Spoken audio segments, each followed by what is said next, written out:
السلام عليكم ورحمة الله وبركاته. ازيكم يا حلوين؟ عاملين ايه؟ اهلا بيكم معايا في فيديو جديد. النهارده جايه لكم بقى بشويه محشي هيعجبوكم جدا جدا جدا. محشي النهارده كان سهل وسريع بابسط الامور كده، محشي صيفي.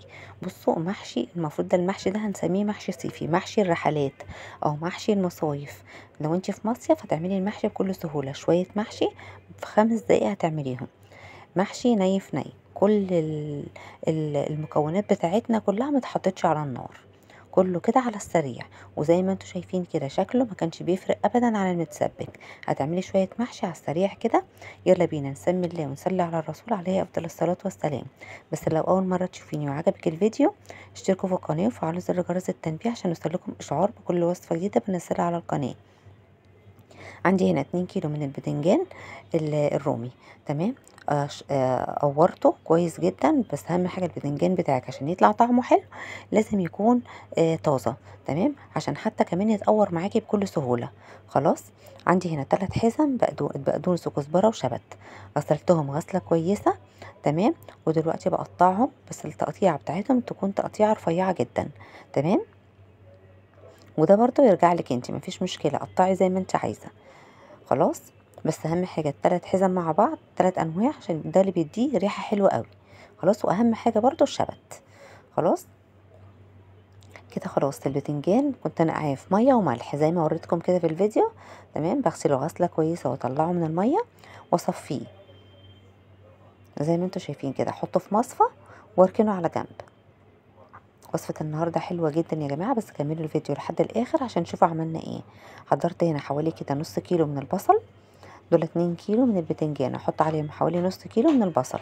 المحشي بيحب كمان البصل الاحمر. البصل الاحمر بيكون احسن بكتير من البصل الابيض في المحشي، سواء المحشي او الحواوشي. خلاص. بفضل البصل الاحمر عن البصل الابيض. هقطع هنا البصل في الكبة. تمام. كل حاجة عندنا سريعة، مش هتاخد معاكي وقت خالص. كده بفرم البصل في الكبة. لو اول مره تشوفوني، انا اسمي منى ودي قناتي، اشتركوا في القناه وفعلوا زر جرس التنبيه عشان يوصلكم اشعار بكل وصفه جديده بنزلها على القناه. خلاص فرمت البصل، حضرت الصينيه اللي هقلب فيها كل المكونات بتاعتي وهحط عليه الخضره. تمام. تاني حاجه بقى بنزل بحوالي كيلو ونص كده من الطماطم. خلاص. 3 حزم من الخضره. نص كيلو من البصل، حوالي كيلو ونص من الطماطم. الطماطم من كيلو لكيلو ونص براحتك خالص، على حسب انت بتحبيه فاتح او غامق. خلاص. في صلصة كتير او مفهوش، بس الطماطم كتير بتديه كده ايه، بتخلي الصلصة بتاعتي بتبقى حلوة جدا ومتربطة كده وجوسي من جوه المحشية كده، بتقطميها بتخلي الرز كمان يستوي، يبقى حلو جدا. خلاص. ليه طعم حلو. حطيت كل مكوناتي على بعضها. حطيت على كيلو ونص كيلو رز.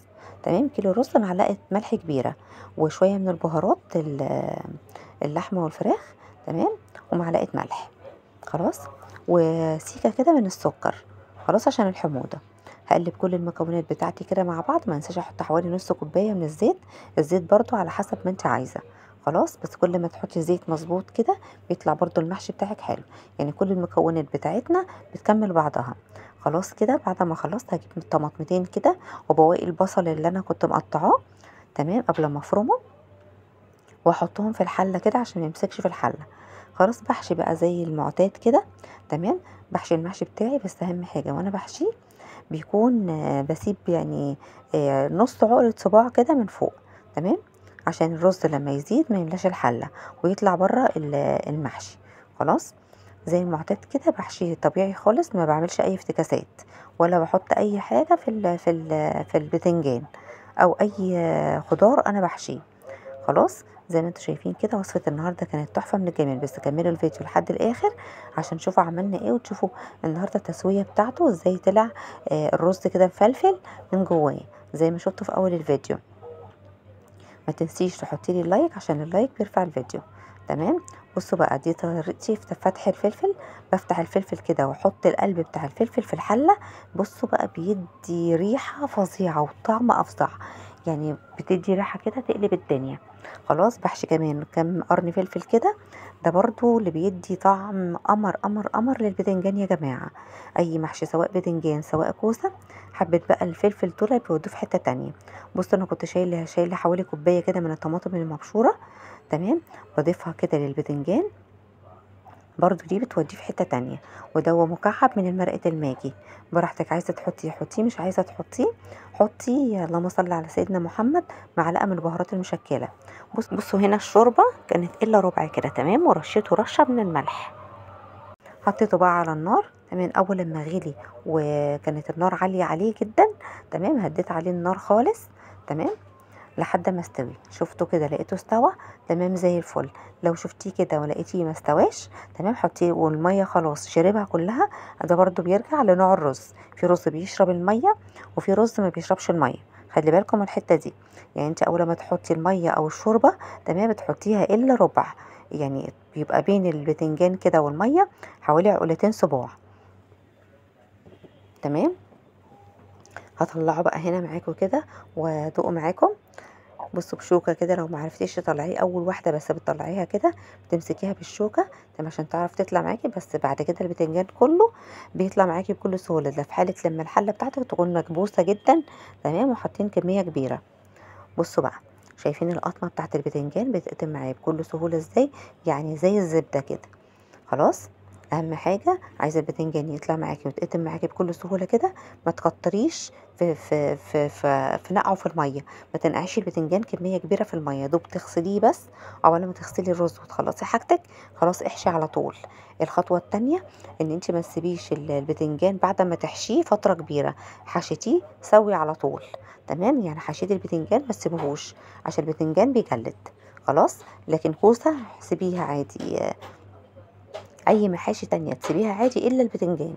خلاص، وصفة النهاردة كانت جميلة جدا، بس لو عجبتكم حطوا اللايك عشان اللايك بيرفع الفيديو، وشيروا الفيديو لأكبر عدد ممكن من صحابك وقرايبك عشان أكبر عدد يشوف القناة، تمام، وتنجح بيكم.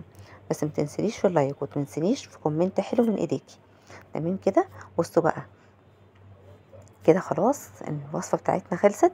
هغرف بقى معاكم ونعمل طبق كده شكله حلو جدا وطعمه أحلى. يعني بصي، الوصفه بتاعت النهارده ما خدتش معاكي اي وقت، يا دوب غرفنا كل حاجه وغرفناها بسرعه بسرعه بسرعه وضربنا كله كان في الكبه، ما خدش معانا 5 دقايق. وبكده وصفه النهارده خلصت. لو عجبتكم اشتركوا في القناه وفعلوا زر جرس التنبيه عشان يوصلكم اشعار بكل وصفه جديده بنزلها على القناه. دمتم في حفظ الله ورعايته، والسلام عليكم بفيديو جديد ووصفه جديده ان شاء الله. باي باي.